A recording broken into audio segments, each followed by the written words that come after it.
Morning everyone, welcome back to my channel Pompi lifestyle 100K। তো বন্ধুরা, সত্যি কথা বলতে তোমরা হয়তো এই যে ব্ল্যান্ডনেসটা, এই যে তাপটা দেখে বুঝতেই পারছো যে আজকে সকাল সকাল রৌদ্রটা কতটা উঠেছে। তো আমি উঠেছিলাম ওই 4:30 নাগাদ উঠেছিলাম। উঠে আমার কিন্তু রান্নার শেষ হয়ে গেছে, মানে ভাত রান্না করা আর মাছের ঝোল, ওই সবজি কচু, তারপরে আলু বেগুন দিয়ে মাছের ঝোল আর ভাত করে তোমার দাদাভাইকে দিয়েছি। তারপরে ও খাওয়া দাওয়া করে কাজে চলে গেল। আমি এবার মেয়েকে নিয়ে ঘরে চলে এলাম, কিছু বাসি কাজ আছে সেগুলো করব। তার মধ্যে আমার একটা আজকে মটরটার সমস্যা হয়ে গেছে, অবশ্যই তোমাদের সঙ্গে শেয়ার করব। তো তার আগে দেখো, প্রতি বছর মহালয়ার পরে এমনভাবে শীত হয়, এমনভাবে ঠান্ডা পড়ে, কুয়াশা পড়ে, যেটা বলার মতো না। কিন্তু এখনও কুয়াশাটা ঠিকই লাগে, ওই 4টা 4:30 নাগাদ কুয়াশা থাকে, তারপরে ভোরবেলায় কুয়াশা শেষ, আর কুয়াশা তখন দেখার কোনো পাওয়া যায় না। এখন দেখো যে মহালয়ার পরে এতদিন হয়ে গেল, সামনে পুজো, এত রৌদ্র এসেছে। তো চলো তোমাদেরকে সেটা একবার শেয়ার করি।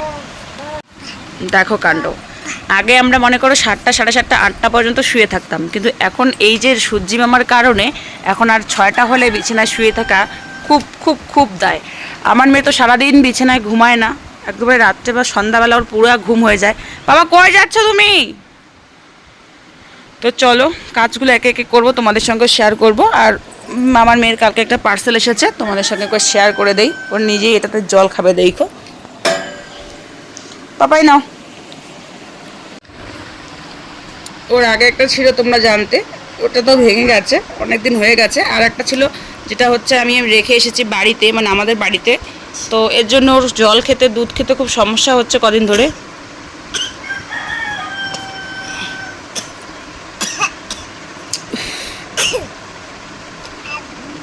তো তার জন্য এটা অর্ডার করেছি কালকে, 200 টাকা নিয়েছে। এ দেখো, এটা ফ্লাসের মতো।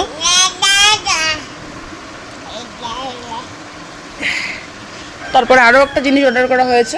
বাবা তোমার বইটা কোথায়? এই যে, মানে যার বাচ্চা বই ছিঁড়ে দেয়, মানে এই কিয়ে বইগুলো, এই তার জন্য ঠিক আছে আমার দিয়ে। এই যে এখানে ইংলিশ আর হিন্দি রয়েছে, বাংলা আর একটা অর্ডার করব, বাংলা তো পড়তেই হবে। রোদের তাপের জন্য কি বৃষ্টি দেখা যায়। এদিকে যাও, ওদিকে যাও, ওদিকে যাও, তুমি ওদিকে যাও, ওদিকে যাও, এখানে যাও, ওখানে যাও, আসো আসো আসো, এখানে এখানে এখানে। আর এই দেখো আগের বই ছিঁড়ে মিড়ে কি করে দিয়েছে, তার জন্য আমি কাপড়ের বই এবার অর্ডার করে দিয়েছি মেয়েটাকে। তো আমি কিন্তু চলে এসেছি, এখন হচ্ছে কাপড় ধুতে। তার মধ্যে বাসনপত্র ধুবো, কাপড় ধুবো, অনেক কাজকর্ম রয়েছে, সেগুলোই করবো। আর আমার এখন হয়তো ভয়েসটা একটু অন্যরকম শোনা যাবে, কারণ হচ্ছে আমি মাইক্রোফোন দিয়ে ভয়েস দিচ্ছি তোমাদের। তার কারণটা হচ্ছে একটাই, কারণ চারিদিকে হচ্ছে পুজোর, মানে আমার বাড়ির 4টা কোনায় পুজো হচ্ছে, চারিদিকে পুজোর এত বক্সের সাউন্ড, এত বক্সের মানে এত মিউজিক আসছে, তবুও একটু সেটা ফোটা তোমরা পাবে। তো তার কারণে আমাকে তো ব্লগ ছাড়তে হবে, কারণ আমি কন্টিনিউ ব্লগ দিতে পারছি না, 2 দিন 3 দিন বারবার তোমাদের সঙ্গে ব্লগ শেয়ার করছি। একটু মানসিক এবং শারীরিক 2 দিক দিয়ে খুব খারাপ পরিস্থিতিতে আছি বর্তমানে, বলতে গেলে খুব খারাপ সময় চলছে আমার। তো যাই হোক, সেই নিয়ে কথা বলছি না। তো মাইক্রোফোন দিয়ে এই কারণেই ভয়েসটা এখন দিতে হচ্ছে, যাতে বাইরের আওয়াজটা সেরকমভাবে তোমাদের কাছে না যায়। তো যাই হোক, তোমরা পুরো ব্লগটা আমার দেখো, এই 10 জনে দেখো আর 20 জনে দেখো, যতটুকু সাপোর্ট করার কত মানে করো, এটাই আমার ধন্য আর কি।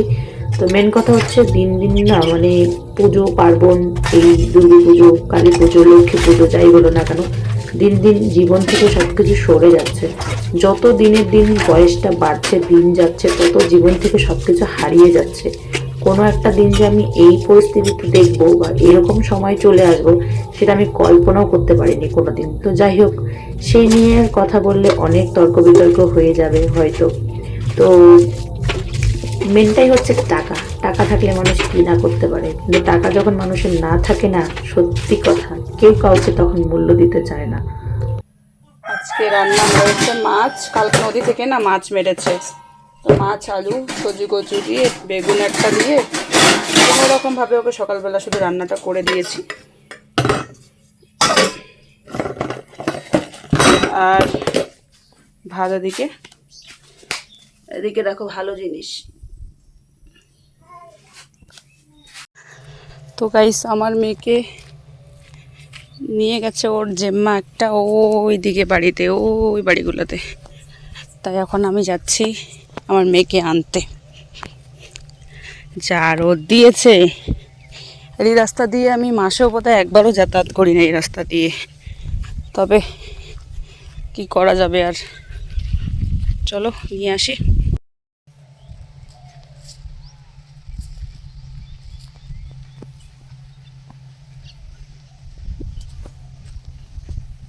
তো এই হচ্ছে আমার বিয়েতে অনেক কষ্ট করে বানানো একজোড়া শাখা, যেটার অনেক রহস্য রয়েছে, পুরোটা ক্লিয়ার করে বলছি না, তো এটা আমার হাতে ঢোকে না, ছোট হয়ে গেছে, সেটা আজকে নিয়ে যাবে হচ্ছে বড় শাখাতে একটুখানি বান্দাই করতে। আমি তো তোমাদের বলেছিলাম যে আজকে ভিডিওটা কন্টিনিউ করব তোমাদের সাথে, কিন্তু বিশ্বাস করো সকাল থেকে এত রোদ দিয়েছে, তখন গেলাম আমার মেয়েকে আনতে, মানে আমার ভাসুরের বাড়ি থেকে। তারপরে এই জমিগুলো দেখতে পাচ্ছ চাষ করা হয়েছে কবির জন্য, গাড়ি ঢুকেছে, ব্যাক ক্যামেরা দেখাই, চাষ করা হয়েছে, গাড়ি ঢুকেছে। তারপরে ওই দিকে ওই চা পাতা গাছের থেকেও বড় বড় কিছু জঙ্গল ছিল, যেগুলোকে আমার সাইড করতে হয়েছে। বিকালবেলা আমি তোমাদের ভালো করে দেখাবো। সেগুলোকে এই রোদে 2 ঘন্টা থেকে কাটা, আবার টানা, সাইড করা, তবুও সাইড দিয়ে হাল লাগেনি, মানে চাষ করাই হয়নি। আমার লঙ্কার গাছ মাছ সব একবারে পিষে দিয়ে চলে গেল আজকে। কিছু করার নেই, যাই হোক, এবার কি করা যাবে, কিছু করার নেই। আর রৌদ্রটা এমন, দেখো একেবারে পুরো আকাশ নীল হয়ে আছে, এত রৌদ্র, মানে আমি তো পুরো একেবারে বাড়িতে এসে পাকার মধ্যে ঠাস করে শুয়ে পড়েছি, আর কোনো কিছু কথা নেই। আজকে মোটরটাও খারাপ হয়ে গেছে, তারপরে চান করলাম কল পামিয়ে, তারপর আর কি এই যে মেয়েকে একটু খাওয়ালাম, এখন রেস্ট করছি। বাসনও এখনও, মেয়েকে খাওয়ানোর পর বাসন পরিষ্কার করবো আস্তে আস্তে। তো চলো দেখতে থাকো। তো যাই হোক, সন্ধ্যার একটু আগে আগে মানে বিকালের একটু পরে আমার বর নদী থেকে মাছ মেরে নিয়ে এসেছে। দেখো এখানে কিন্তু অনেক টাকার মাছ। তো যাই হোক, আমি আর আমার মেয়ে ঘুমের থেকে সন্ধ্যাবেলায় উঠলাম, উঠে সন্ধ্যার যা কাজকর্ম সেগুলো এখন করব। তো ভাবছিলাম ব্লগটা আজকে এখানেই শেষ করব, বেশি বড় করব না। তো যাই হোক বন্ধুরা, আজকের মতো এখানেই শেষ করছি। এই কয়েকদিন আমি হয়তো ব্লগ দিতে পারবো না, তার কারণ একটাই হয়েছে, চারিদিকে প্রচুর সাউন্ড। আর রাত্রেবেলা আমি ভাত রেডি করে আবার ব্লগটা শুরু করেছিলাম।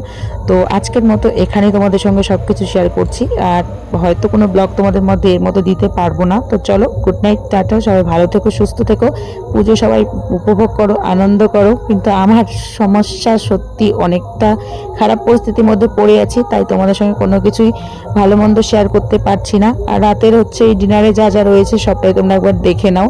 তো চলো, সবাই কিন্তু ভালো থেকো, অনেক অনেক ভালো থেকো, মজা করো, সুস্থ থেকো, টাটা, গুড নাইট।